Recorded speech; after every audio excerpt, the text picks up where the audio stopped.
Ayat 2. Oleh Dia kita juga beroleh jalan masuk oleh iman kepada kasih karunia ini.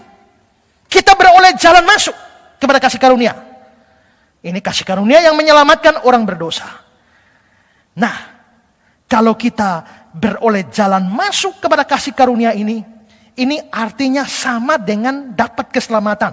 Ayat 9. Kita pasti akan diselamatkan. Kita pasti akan diselamatkan. Dan saudara perhatikan, sekali keselamatan kita terima, keselamatan itu tidak pernah hilang. Bagaimana kalau kita berdosa?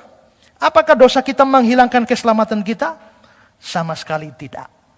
Dosamu mengganggu hubunganmu dengan Allah. Dosamu bisa membuat doamu tidak Tuhan jawab. Dosamu menghilangkan damai sejahtera dalam hatimu. Dosamu bisa mendatangkan hajaran Tuhan bagimu. Tapi dosamu tidak bisa mengubah kamu dari orang diselamatkan menjadi orang yang dibinasakan. Tidak bisa. Jadi kalau setelah saya percaya Yesus saya selamat, saya berdosa juga, pasti tetap selamat. Iya. Kalau begitu berdosa-berdosa saja. Tidak. Karena kalau kamu berdosa-berdosa saja, kalau kamu tahu bahwa setelah selamat, berdosa pun tetap selamat. Kalau begitu berdosa-berdosa saja, pikiran seperti itu hanya ada dalam pikiran orang tak beriman. Jadi kalau sampai muncul pikiran seperti itu tanda kamu belum sungguh-sungguh beriman. Kenapa? Karena kalau orang sungguh-sungguh beriman, dia tahu saya ini orang berdosa. Saya ini tidak layak diselamatkan. Hanya karena kasih karunia Allah saya diselamatkan. Kalau begitu, setelah saya diselamatkan, sekarang tujuan hidup saya adalah menyenangkanmu, senangkanmu. Hanya itu kerinduanku. Dia punya kerinduan menyenangkan, biarpun jatuh. Jadi dulunya sebelum percaya Yesus, dia menghadap sana. Setelah percaya Yesus, dia sudah balik arah. Kepengen ke sana, jalan, jatuh. Biarpun jatuh, tapi mata masih ke sana. Jalan lagi, jatuh lagi, tapi arahnya masih benar. Ke sana. Kalau sampai dia belok kembali ke sini, itu yang namanya murtad. Tapi kejatuhan-kejatuhan dalam perjalanan ke sana, itu mengganggu damai sejahtera, mengganggu hubungan dengan Tuhan, bisa undang hajaran, doa bisa tidak dijawab, tapi keselamatan tidak bisa hilang. Saudara, untuk bisa menggambarkan ini, kita coba banding ya. Dulu kita punya model bagaimana, lalu apa yang Allah lakukan. Sekarang kita punya model bagaimana, dan apa yang Allah lakukan. Sekarang coba perhatikan tabel ini ya. Mungkin tidak terlalu jelas. Tapi tabel yang pertama ini dulu, belum percaya. Belum percaya, kita itu pertama durhaka. Kedua kita berdosa jahat. Ketiga kita musuh dan seteru. Keempat kita tanpa iman. Kita tidak ada kebaikan. Kita tidak peduli Allah. Kita bejat total. Kita memberontak. Itu kondisi kita dulu. Apa yang Allah lakukan? Ya, next. Dia menyelamatkan kita. Model kita rusak betul. Tidak ada kebaikan satupun. Durhaka. Tanpa iman. Pemberontak. Musuh. Tuhan menyelamatkan kita. Waktu kita masih berdosa. Sekarang setelah percaya Yesus, apa yang terjadi? Di bagian bawah ini. Kita sudah dibenarkan. Sudah berdamai dengan Allah. Sudah beriman. Sudah jadi anak Allah. Sudah jadi sahabat Allah. Sudah mendapatkan Roh Kudus. Hanya masih jatuh bangun dalam dosa. Saya tanya, kondisi pertama dan kondisi dua baik mana? Rusak mana? Lebih rusak yang atas kan? Tapi yang rusak model di atas saja, dia mau menyelamatkan kamu. Sekarang yang di bawah, kamu itu sudah bergerak ke arah yang lebih baik. Hanya masih jatuh bangun. Masakan dia tidak menyelamatkan kamu di sini? Sedangkan waktu kamu rusak total. Belum ada apa-apa yang baik di dalam kamu. Dia sudah menyelamatkan kamu. Setelah kamu percaya, kamu bertumbuh. Kamu bisa jatuh bangun, naik turun di dalam iman. Masakan naik turun dan jatuh bangunmu membuat dia melempar engkau ke neraka. Padahal kalau dia mau lempar kamu ke neraka, seharusnya dia lempar awal itu. Tapi kalau dalam kondisi yang awal begitu buruk, dia memilih menyelamatkan, dia pasti juga akan tetap memilih menyelamatkan dalam kondisi yang lebih baik pada tahap yang kedua. Prinsip seperti ini diwujudkan atau dinyatakan di dalam ayat 10. Sebab jikalau kita ketika masih seteru, masih musuh, diperdamaikan dengan Allah oleh kematian anak-anaknya. Waktu kita masih musuh sudah diperdamaikan. Lebih-lebih kita yang sekarang. Dulu begitu rusak saja sudah diselamatkan oleh anaknya. Lebih-lebih kita yang sekarang telah diperdamaikan. Pasti diselamatkan. Jadi dosa saya tidak bisa membuang saya ke neraka. Walaupun itu bukan rekomendasi untuk berbuat dosa. Tujuan hidup kita harus menyenangkan dan taat Tuhan. Kalau kita mengalami kegagalan, ingatlah bahwa kegagalan itu tidak lantas melempar kamu ke neraka. Coba bayangkan, kalau Allah menentukan kamu surga neraka dari hidupmu. Hari ini kamu jujur, kamu masuk surga. Besok omong kosong sama orang, pindah neraka. Besok lu jujur lagi, kembali ke surga. Besok lagi, tipu orang lagi, kembali neraka. Hidupmu hanya pindah dari surga ke neraka, surga ke neraka, surga ke neraka. Lalu bagaimana kamu bisa pasti mati kau kemana? Pas pencuri orang punya mangga, lalu mati. Ya kan? Habis maki orang, habis pukul maitua, stroke. Lalu game. Tidak. Kalau itu prinsipnya, tidak ada orang punya kepastian keselamatan. Tapi mengapa kita pasti selamat? Saya yakin, saya pasti selamat.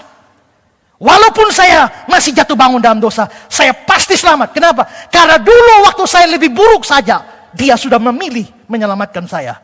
Apalagi sekarang. Saya sudah punya hati, saya sudah menjadi anak, saya sudah menjadi sahabat, saya sudah hidup dalam damai sejahtera dengan Dia. Masakan Dia melempar saya ke neraka? Tidak. Bagaimana kalau kita tidak setia? 2 Timotius 2:13.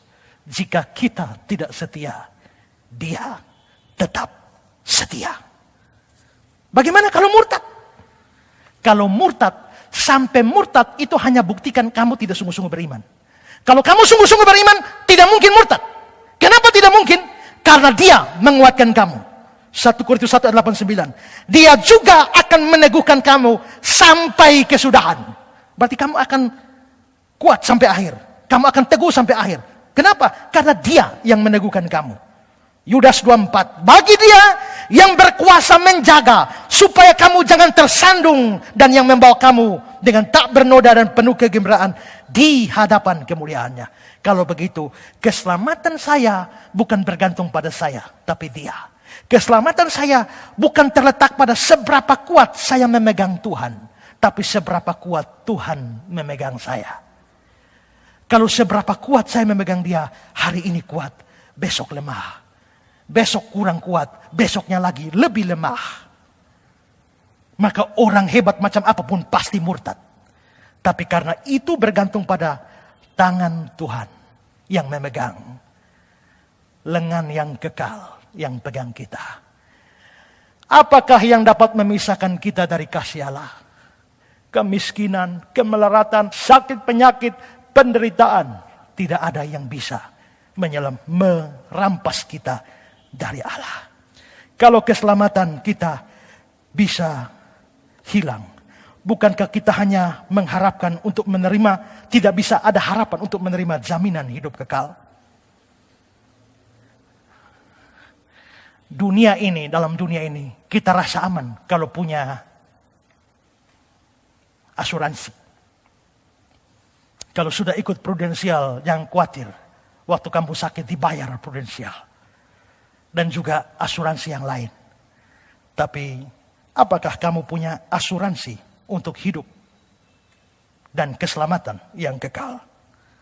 Ya. Itulah sejumlah hal yang dihasilkan dari karya Kristus bagi kita. Lalu caranya menikmati semua bagaimana? Ayat 1-2. Next. Karena iman oleh iman. Karena iman oleh iman. Nah, kalau begitu, hanya iman pada Kristus yang membuat kita bisa terima semua itu. Kalau saudara percaya, beriman, saudara terima semua yang Allah berikan itu. Pembenaran diberikan. Hidup dalam persekutuan dan kepastian keselamatan. Tapi kalau kamu tidak beriman, perhatikan ayat Efesus 2:12. Kamu tanpa Kristus. Kalau kamu tanpa Kristus, kamu tanpa pengharapan. Kalau kamu tanpa pengharapan, kamu juga tanpa Allah. Tanpa Kristus, tanpa pengharapan, tanpa Allah. Selain itu, kalau kamu tidak percaya, Yohanes 3:36 mengatakan, murka Allah tetap ada di atasnya. Bukan murka Allah baru datang. Kalau kamu tidak percaya, Allah turunkan murka. Tidak. Kalau kamu percaya, murka dicabut. Kalau kamu tidak percaya, murka tetap ada. Itu bukan berarti murka baru diberikan. Murka itu sudah ada dalam setiap kita waktu lahir. Saudara lahir murka ada.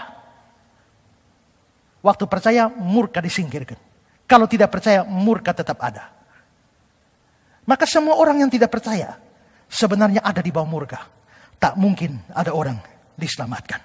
Karena itu saudara, maka kita akan masuk pada perayaan Paskah, memperingati kematian Kristus.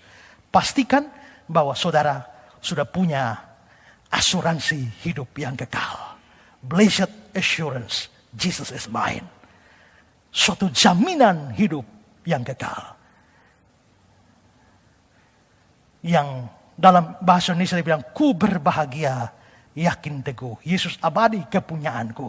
Tapi dalam edisi aslinya, Blessed assurance, Jesus is mine. Suatu asuransi hidup yang kekal diberkati dengan satu asuransi jaminan hidup yang kekal. Pastikan saudara punya asuransi ini, punya jaminan ini. Sehingga mati kapan saja, mati di mana saja, mati dengan apa saja, mati dalam kondisi apa saja. Saudara tahu pasti saudara diselamatkan. Itu yang sudah Allah kerjakan bagi kita. Renungkan ini dan pastikan keselamatan saudara dalam Kristus. Dan sambutlah perayaan Jumat Agung dan Paskah tahun ini dalam hati yang sudah benar-benar punya jaminan keselamatan. Tuhan memberkati kita.